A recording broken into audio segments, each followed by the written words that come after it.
Yea, all Israel have transgressed thy law, even by departing, that they might not obey thy voice. Therefore the curse is poured upon us, and the oath that is written in the law of Moses, the servant of God, because we have sinned against him.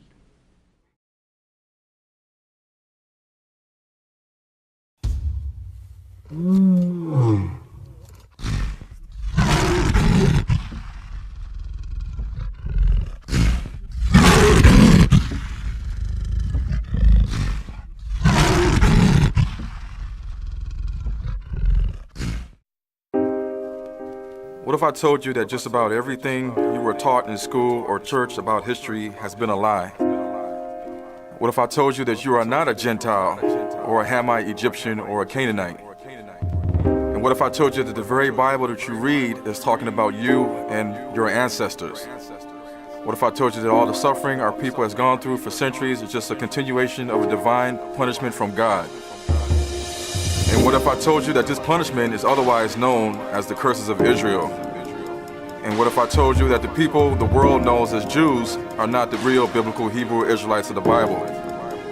Would you believe me?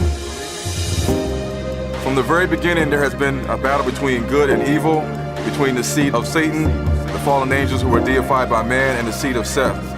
But this battle was an eternal battle that will continue until the biblical end of days. This battle continued after the great flood with Noah, his 3 sons, and their seed, but in a different form. A form that the world would see as deception. But this was no ordinary deception, as this deception would be directed at one future seed, the seed of Jacob, otherwise known as the children of Israel, from whom Christ the Mashiach came. The plan was perfect, that is, according to Satan's eyes, as the Israelites would be subjugated to these different forms of deception throughout the ages, during their different stages of captivity or exile into the nations. The deception would be so big, coming at the Israelites from so many angles, that it would cause them to break the covenant given to them from God directly to Moses. What happened next will continue for over 3,000 years, affecting one specific group of people.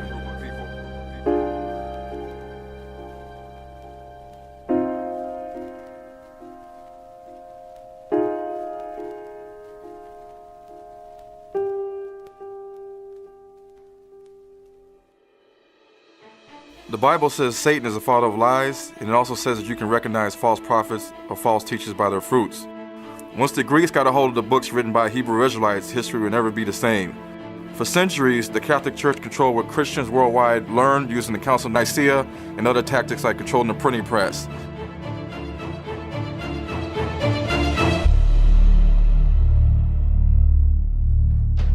This continued on during slavery, when the same Catholic missionaries came teaching another Jesus and another doctrine, using the white man's lies to deceive God's true chosen people. Using the white slave plantation overseer and the black Negro driver, biblical history through white man's eyes could be taught to the generations of slaves and future black spiritual leaders without question. After all, slaves were not allowed to read. So why would we question or second guess what we were being told then and even today? So what was the result of this? Why are there millions of black churches in the black community, but the community is in shambles? Why have we been praying to the same Jesus that other races have been also praying to, but as a people we seem to be on the verge of destruction? There is no more time for games. A storm is coming. It is now time for black people to start waking up.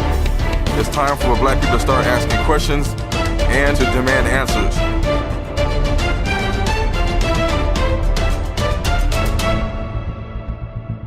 Why are blacks robbed and spoiled in the prison systems worldwide? Why are we scattered into all nations as slaves? And where is our place called home? And why have we not returned to our homeland? Why does the media lie about ancient biblical black history? And why does everyone hate us? Why are we dying of diseases and health issues more than any other race in the world? And why is there an agenda to destroy us? And why does it seem that the music industry is only destroying blacks compared to other races? And why are we divided as a people with no trust or love for another? And why can't we unite as a people to achieve greatness? Why are we the victims of the media of sexual and moral destruction? And why are we the victims of mental and developmental destruction? And why is there an agenda to destroy the black male image in America? And why are we the victims of academic suppression and destruction?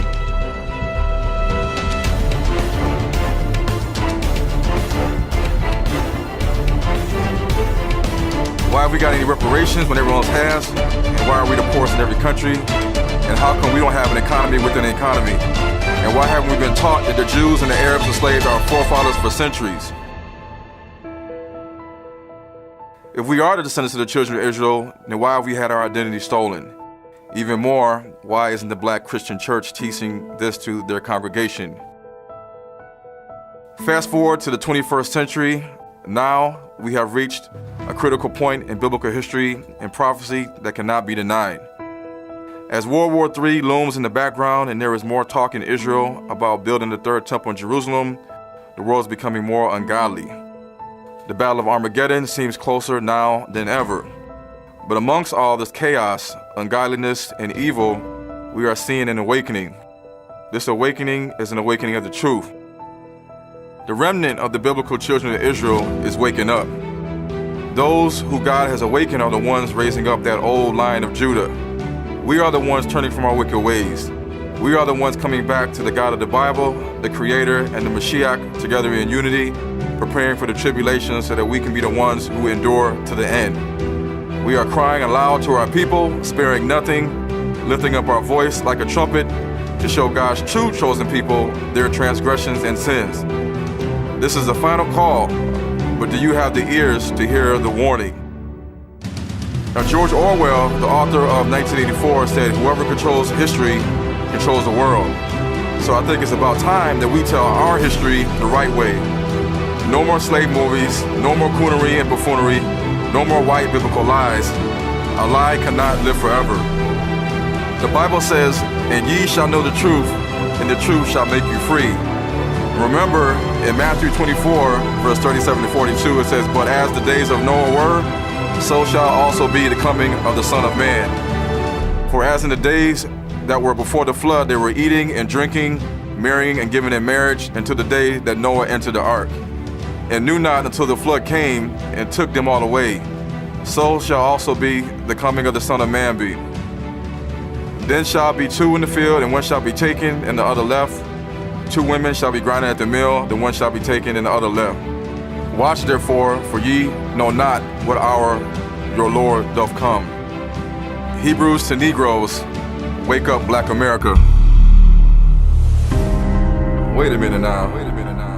Now, did you really think that we was going to talk about only the Black Hebrew Israelites scattered in the United States of America?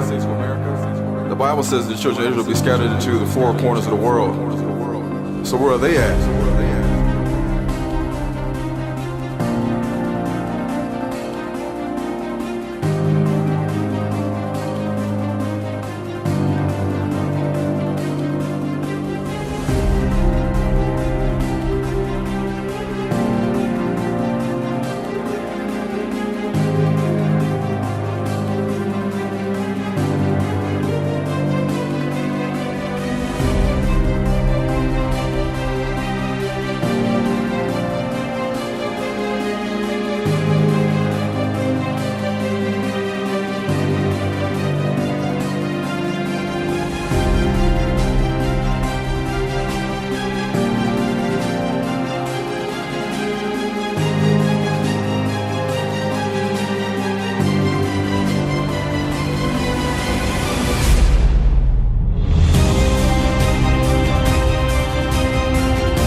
Judah is a lion's whelp.